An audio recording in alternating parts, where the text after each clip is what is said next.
వి gold trusted gold buyers తాకట్టులో ఉన్న బంగారాన్ని విడిపించి ఈ రోజు ఉన్న మార్కెట్ ధరకే కొనబడును. మరిన్ని వివరాలకు సంప్రదించండి 7771077720. రాష్ట్ర నాయకత్వానికి కిషన్ రెడ్డి గారు, బండి సంజయ్ గారు, ఈటెల రాజేంద్ర గారు, అదేవిధంగా మనోహర్ గారు మన రాష్ట్ర ఉపాధ్యక్షులు, వారికి జిల్లా నాయకత్వం కృష్ణారెడ్డి గారికి, సునీల్ రావు గారికి, శోభక్క గారికి, ప్రతి ఒక్కరికి కూడా ముందుగా నా ధన్యవాదాలు నేను తెలియజేస్తున్నాను. ఎందుకంటే ఒక అద్భుతమైనటువంటి ప్రజా బడ్జెట్ని కేంద్ర ప్రభుత్వం ప్రవేశపెట్టినటువంటి సందర్భంలో ఈ బడ్జెట్ పట్ల దేశంలో ఉన్నటువంటి ప్రతి ఒక్కరికి కూడా అవగాహన కల్పించాలి అనేటువంటి భావనతోటి ముందుకు వెళ్తున్నటువంటి కార్యక్రమంలో భాగంగా నాకు కరీంనగర్కి వచ్చి మీ మాధ్యమంగా, అంటే పాత్రికేయుల మాధ్యమంగా ప్రజలకి బడ్జెట్కి సంబంధించినటువంటి విషయాలు వివరించేటువంటి అవకాశం నాకు కల్పించినందుకు ప్రతి ఒక్కరికి కూడా ముందుగా నా ధన్యవాదాలు. అదేవిధంగా నేను గౌరవంగా భావిస్తున్నానని చెప్పి నేను తెలియజేస్తున్నాను. గౌరవం అనే పదాన్ని ఎందుకు వాడానంటే, రాజ్యాంగ స్ఫూర్తి ఏదైతే ఉందో, బాబాసాహెబ్ అంబేద్కర్ గారు సమాజ స్థాపనకి వారు చేసినటువంటి కృషి, వారి జీవితాన్ని అంకితం చేసినటువంటి వైనం మనందరికీ తెలుసు. కనుక సమాజంలో ఉన్నటువంటి అన్ని వర్గాలకి న్యాయం చేస్తేనే భారతదేశ సర్వతోముఖాభివృద్ధిని సాధించేటువంటి అవకాశం ఉంటుంది అనేటువంటి భావన ఏదైతే బాబాసాహెబ్ అంబేద్కర్ గారు రాజ్యాంగ మాధ్యమంగా మనందరికీ కూడా తెలియజేశారో, ఆ స్ఫూర్తికి అనుగుణంగా ఇవాళ మా బడ్జెట్ ఉన్నది అనేటువంటి విషయం మేము సగర్వంగా అందరికీ తెలియజేసుకునేటువంటి అంశం. అది మాత్రమే కాకుండా భారతీయ జనతా పార్టీ మూల సిద్ధాంతం, అంత్యోదయ అనేటువంటి మూల సిద్ధాంతం ఏదైతే ఉన్నదో, అంటే సమాజంలో సంక్షేమానికి సుదూరంలో ఉన్నటువంటి ప్రతి ఒక్కరికి కూడా సంక్షేమాన్ని అందిస్తూ ఒక చక్కటి సమాజ స్థాపనకి కృషి చేయాలి అనేటువంటి లక్ష్యానికి ఏదైతే భారతీయ జనతా పార్టీ అంకితమై ఉన్నదో, దానికి అనుగుణంగానే ఇవాళ కేంద్ర ప్రభుత్వం ప్రవేశపెట్టినటువంటి బడ్జెట్ ఉన్నది అని చెప్పి మీ మాధ్యమంగా ప్రజలందరికీ కూడా మేము తెలియజేసుకుంటున్నటువంటి విషయం. బాబాసాహెబ్ అంబేద్కర్ గారిని అమితంగా గౌరవించేటువంటి పార్టీ భారతీయ జనతా పార్టీ. నరేంద్ర మోడీ గారు స్వయంగా అనేక సందర్భాల్లో వారు చెప్పినటువంటి విషయం, ఆనాడు బాబాసాహెబ్ అంబేద్కర్ గారు ప్రవేశపెట్టినటువంటి రిజర్వేషన్ల మాధ్యమంగానే, దాని వలనే నేను ఇవాళ ఈ స్థాయికి ఎదగలిగాను అని అనేక సందర్భాల్లో నరేంద్ర మోడీ గారు స్వయంగా చెప్పినటువంటి విషయం. కనుకనే వారంటే అమితమైనటువంటి గౌరవం ఉన్న పార్టీ కనుకనే వారి జీవితంతో ముడిపడినటువంటి 5 స్థానాలు ఏవైతే ఉన్నాయో, వారు జన్మించిన స్థానం, వారి విద్యను అభ్యసించినటువంటి ఇల్లు, అదేవిధంగా వారి మంత్రిగా వారి జీవితాన్ని గడిపినటువంటి ఇల్లు, వారి చివరి దశ గడిపినటువంటి ఇల్లు, మరియు లండన్లో వారు ఎక్కడైతే లా చదివారు ఆ ఇంటిని సైతం కేంద్ర ప్రభుత్వం ఇవాళ పంచతీర్థాలుగా అభివృద్ధి చేయడం జరిగింది. అది మాత్రమే కాకుండా వారికి భారతరత్న ఇచ్చినా కూడా అది భారతీయ జనతా పార్టీ నాయకత్వంలో లేదా ఆ కూటమి సమయంలోనే ఇచ్చినటువంటి విషయాన్ని ప్రజలందరూ కూడా గుర్తిస్తున్నారు అని చెప్పి నేను భావిస్తున్నాను. కనుకనే ఇవాళ ఈ బడ్జెట్ ఏదైతే ఉందో, అటువంటి మహనీయుడికి ఒక రకంగా నివాళి అని చెప్పి మనం అందరం కూడా గుర్తించవలసినటువంటి అవసరం ఉన్నది అని చెప్పి తెలియజేస్తూ, నరేంద్ర మోడీ గారికి, అదేవిధంగా నిర్మలా సీతారామన్ గారికి కూడా ఇటువంటి అద్భుతమైనటువంటి ప్రజా బడ్జెట్ని అందరికీ న్యాయం చేసే దిశగా ఆలోచింపజేసేటువంటి బడ్జెట్ని ప్రవేశపెట్టినందుకు వారికి భారతీయ జనతా పార్టీ తరఫున, అదేవిధంగా భారతదేశ ప్రజల తరఫున మేమందరం కూడా ధన్యవాదాలు మేము తెలియజేస్తున్నాం. నిర్మలా సీతారామన్ గారు ఇది 8వసారి వారి బడ్జెట్ ప్రవేశపెట్టడం, వారికి కూడా మా అభినందనలు మేము హృదయపూర్వకంగా తెలియజేస్తున్నటువంటి విషయం. అదేవిధంగా ఇందాక నేను చెప్పాను, సమాజ స్థాపన అంటే పేదరిక నిర్మూలన, దానికి ఎప్పుడూ కూడా భారతీయ జనతా పార్టీ నాయకత్వంలో ఉన్నటువంటి ఎన్డీఏ ప్రభుత్వం పెద్దపీట వేసినటువంటి విషయం ప్రజలందరూ కూడా గమనించాలి. ఒక రకంగా 10 సంవత్సరాల కాలంలో ఆ దిశగా చేసినటువంటి కృషి మాధ్యమంగానే ఇవాళ దేశంలో 25 కోట్ల మంది ప్రజలు దారిద్ర్య రేఖకి దిగువన ఉన్నటువంటి వారు ఇవాళ పేదరికం నుండి బయటకు వచ్చారు అనేటువంటి విషయం మేము కాదు చెప్పేది. అనేక ఆర్థిక సంస్థలు చేసినటువంటి సర్వేల మాధ్యమంగా వారు తెలియజేసినటువంటి విషయం 25 కోట్ల మంది భారతీయులు పేదరికంలో మగ్గిపోతున్నటువంటి వారు ఇవాళ దారిద్ర్య రేఖకు ఎగువ రావడం జరిగింది అని చెప్పి వారు తెలియజేసినటువంటి విషయం. అయితే ఈ యొక్క కృషిలో అంటే ఈ లక్ష్యాన్ని సాధించడానికి చేసినటువంటి కృషి ఏదైతే ఉందో వెనక చాలా కృషి ఉన్నటువంటి విషయాన్ని ప్రజలందరూ కూడా గమనించాలి.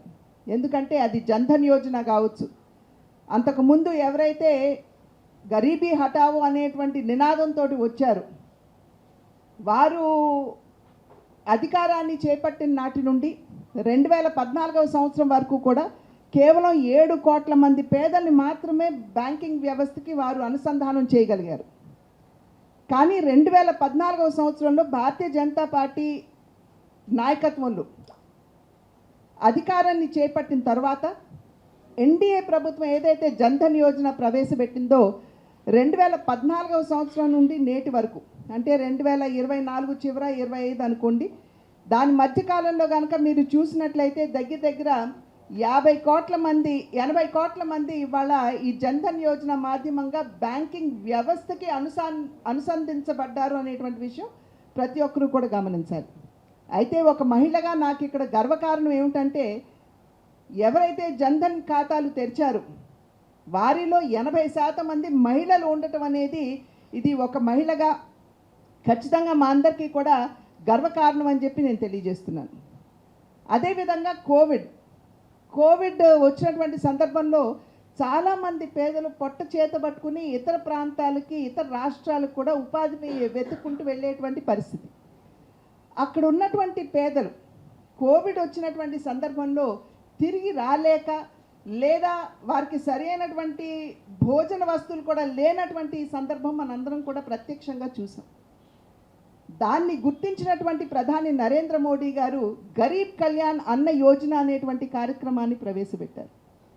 దేశంలో ఆనాటి నుండి అంటే 2020 ఎప్పుడైతే మనకు కోవిడ్ వచ్చిందో ఆనాటి నుండి నేటి వరకు కూడా ఈ గరీబ్ కళ్యాణ్ అన్న యోజనకి దగ్గర 81 కోట్ల మంది మన దేశంలో పేదలు అనుసంధింపబడ్డారు అనేటువంటి విషయం మీ అందరికీ కూడా నేను తెలియజేస్తున్నాను.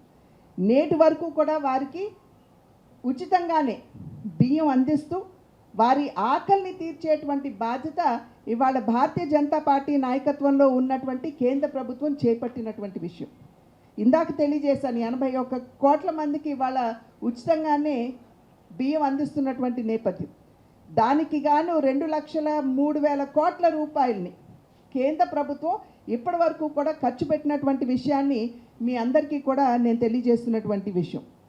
అదేవిధంగా ప్రధానమంత్రి ఆవాస్ యోజన భారతదేశంలో పేదవాడు తలపై కప్పు లేకుండా ఉండకూడదు అనేటువంటి ఆలోచనతోటి ప్రధానమంత్రి ఆవాస్ యోజనని చాలా ప్రతిష్టాత్మకంగా కేంద్ర ప్రభుత్వం చేపట్టడం జరిగింది.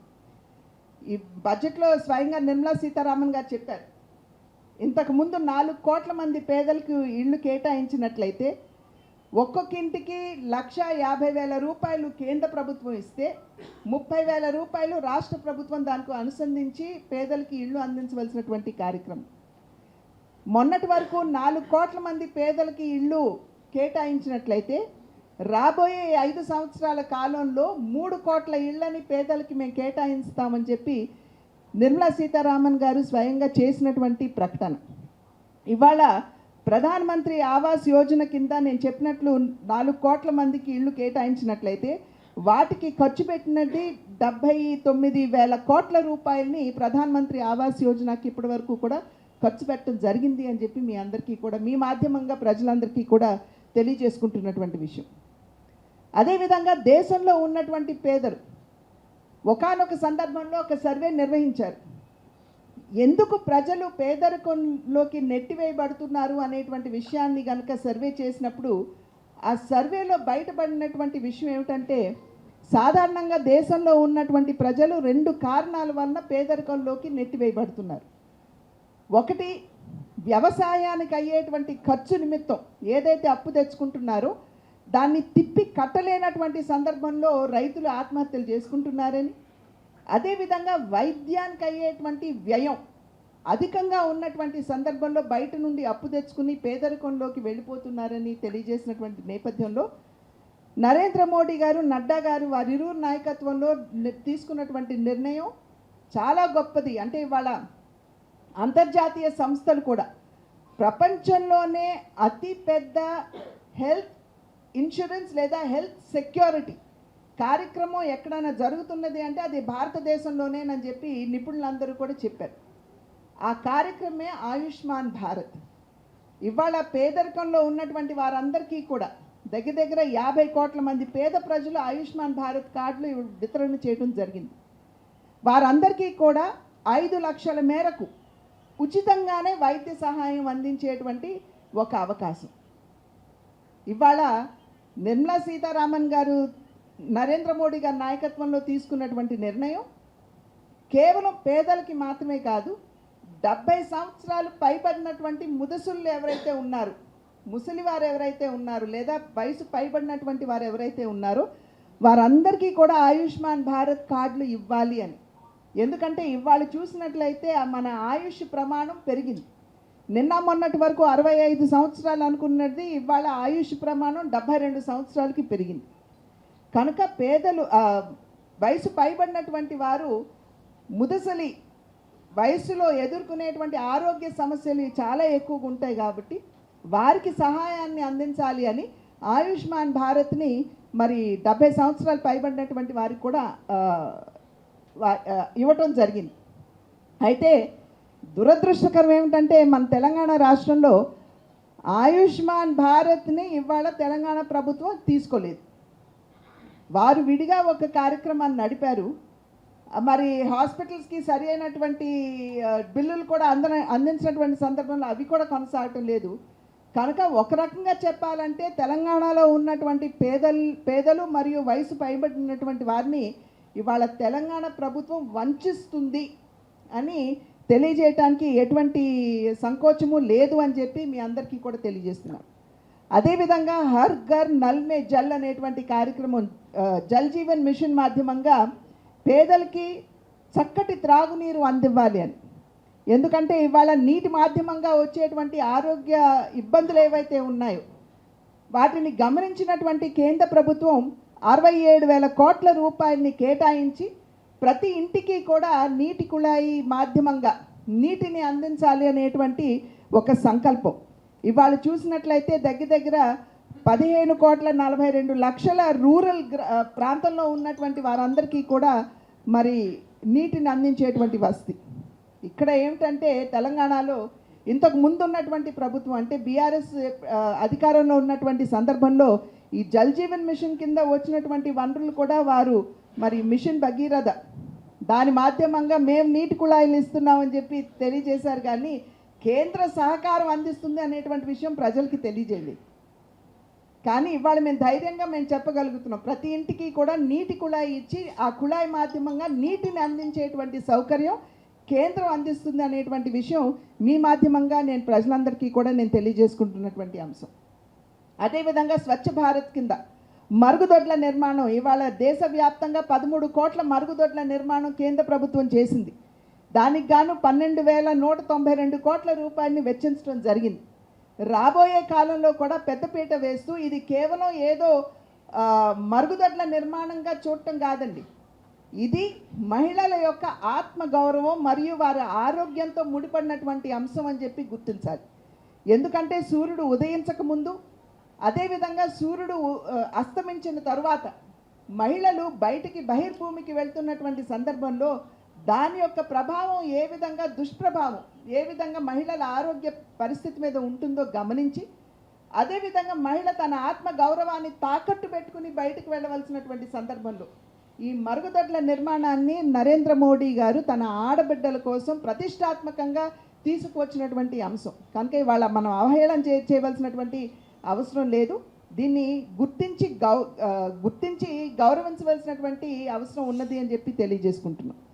ఇవాళ దానికి గాను నేను ఇందాక చెప్పాను దగ్గర దగ్గర 13,000 కోట్ల రూపాయలని దీనికని చెప్పి కేటాయించడం జరిగింది. అదేవిధంగా ప్రధాన్ మంత్రి విశ్వకర్మ యోజన ఇవాళ తెలంగాణ రాష్ట్రంలో చెప్తున్నారు బీసీ కుల గణన మేము చేస్తున్నాము అని చెప్తున్నారు. కానీ ఇది ఎంతవరకు స్వచ్ఛంగా చేశారు అనేటువంటి విషయం, అంటే నిజాయితీతో చేశారు అనేటువంటి విషయానికి వస్తే అది ప్రశ్నార్థకం. ఎందుకంటే బీసీలు మాత్రమే కాకుండా పశ్చిమందల్ని కూడా తీసుకుని వచ్చి వారిని కూడా మేము బీసీలు అని చెప్పడం అనేది ఏదైతే రాజ్యాంగం మతపరమైనటువంటి రిజర్వేషన్లు ఇవ్వము అని చెప్పినా కూడా ఇవాళ వారిని సైతం తీసుకుని వచ్చి మేము బీసీలో కలిపి మేము బీసీ రిజర్వేషన్లు మేము పెంచుతామని చెప్పడం అనేది ఇది ఒక రకంగా ప్రజలందరూ కూడా ఆలోచించవలసినటువంటి విషయం.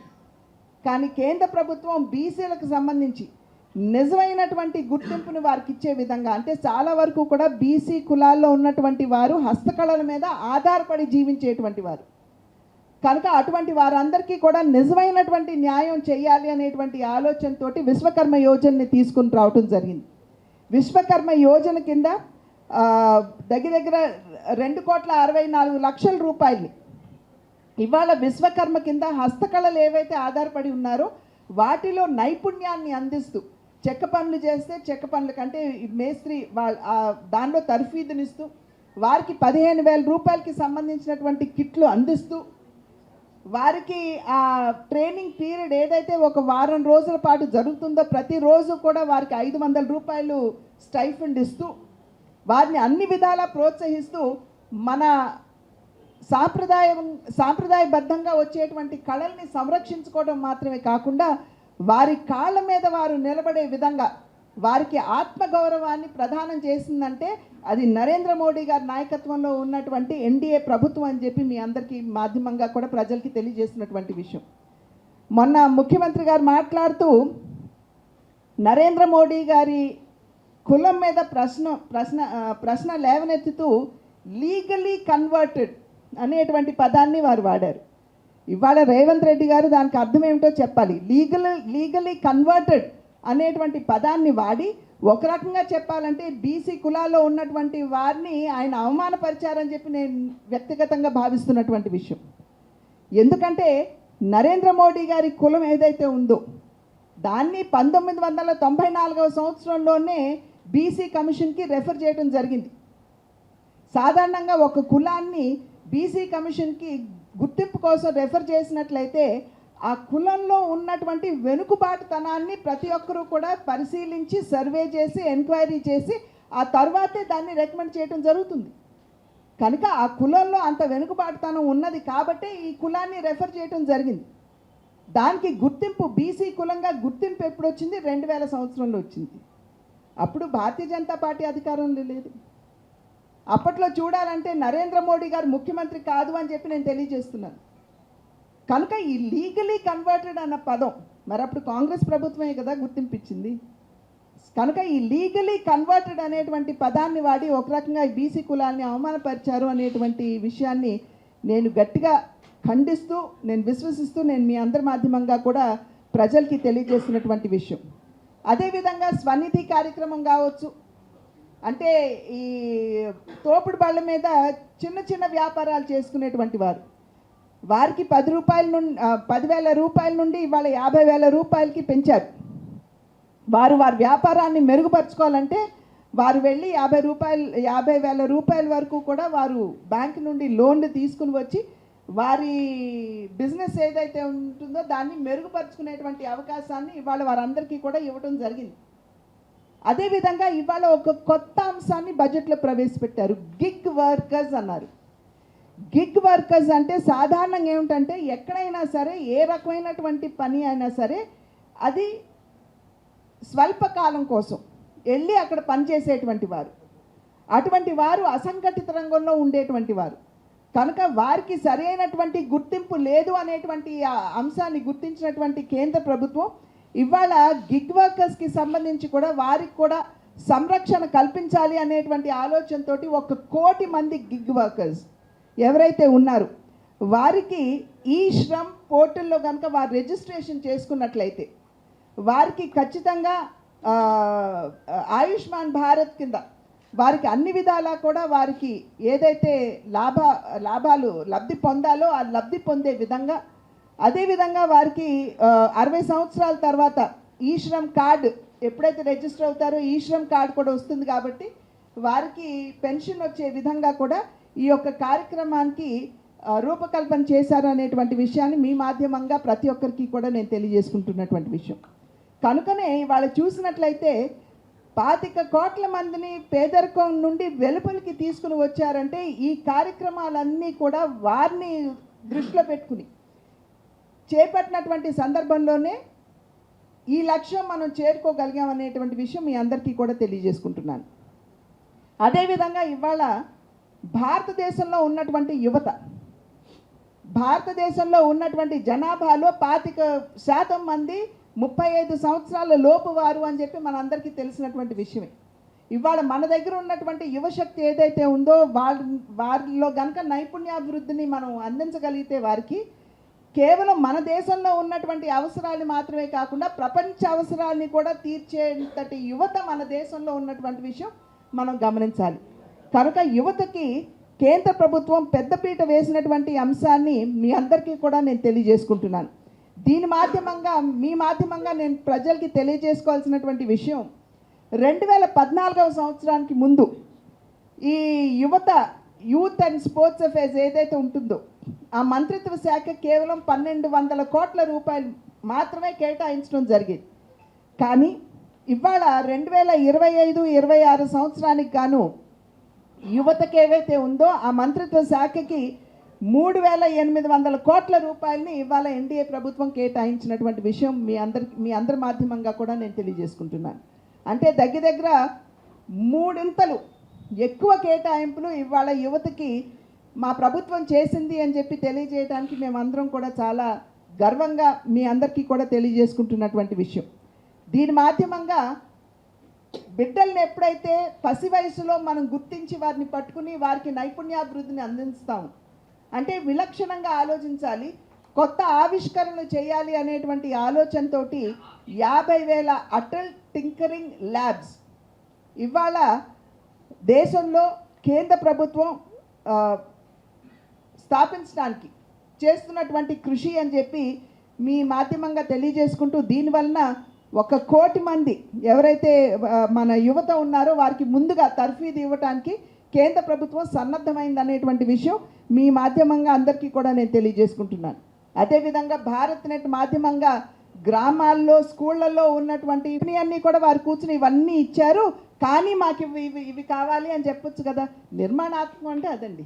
కానీ అట్లా కాకుండా మాకు అసలు ఏమి రాలేదు అనేటువంటి ఒక దుష్ప్రచారం చేయటం మాత్రం ఇది న్యాయం కాదు. మరిన్ని వీడియోస్ కోసం ఛానల్ ని సబ్స్క్రైబ్ చేయండి. లేటెస్ట్ అప్డేట్స్ కోసం వాట్సాప్ ఛానల్ ని ఫాలో అవ్వండి. ఆ లింక్ డిస్క్రిప్షన్ లో ఉంది.